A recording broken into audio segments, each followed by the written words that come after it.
Suite au succès de sa première édition, le Musée Passager revient cette année avec une programmation pluridisciplinaire mêlant art plastique, concerts et danse.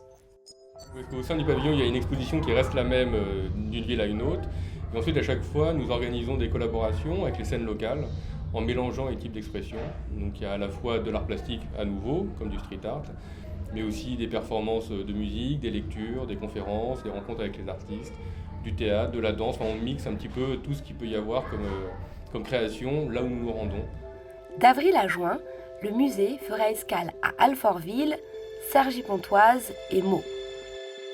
À la base de cette initiative, le Conseil régional d'Île-de-France s'est déplacé pour l'occasion. On peut mélanger une culture classique et puis les arts les plus modernes. Le concept des fleurs de la Révolution est très intéressant, une fresque considérable. Et puis la mise en place d'objets qui sont des objets à la fois inhabituels et qui veulent dire quelque chose.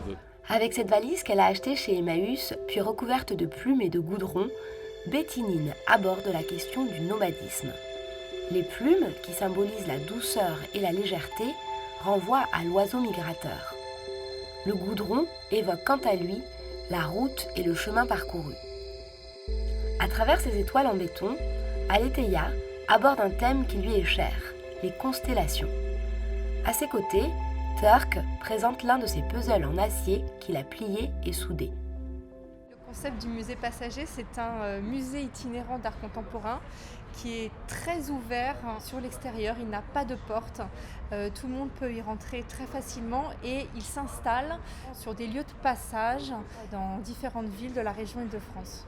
Le commissariat cette année s'appelle Vivre parce que nous avons voulu montrer que l'art contemporain peut investir les lieux de vie et pour vivre quotidiennement avec. Donc le musée est divisé en différentes salles. Ici nous sommes sur la terrasse jardin, après nous entrons dans le salon, puis la chambre et puis la chapelle. Dans le salon, on découvre les collages numériques d'Alexandra Korsinski.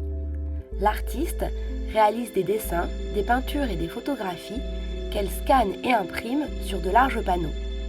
Très présent dans son œuvre, le motif des sculptures antiques renvoie à l'allégorie de la magie et du mystère de l'art. En écho, l'artiste Kasiris projette des images créées par ordinateur sur 20 triangles. Cette construction est une réinterprétation d'une projection d'une carte du monde de l'architecte et inventeur Richard Buckminster Fuller qui avait regroupé les continents en une île unique dans un océan unique.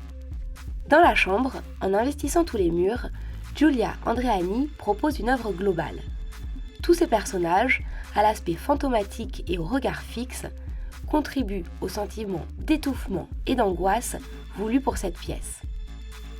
Projetée au sol, la vidéo de Sabrina Raté s'inspire d'une scène d'un film russe qui décrit une zone effrayante et mystérieuse qu'il faut franchir avant de pouvoir accéder au lieu de tous les possibles. L'exposition s'achève dans la chapelle avec une installation de Marine Anthony. Je me définis comme sculpteur. Dans le cadre du musée Passager, je présente une œuvre qui s'appelle Black Over Blue, qui est une installation immersive et qui, dans le parcours de la maison, a été proposée comme étant la chapelle pour son aspect méditatif.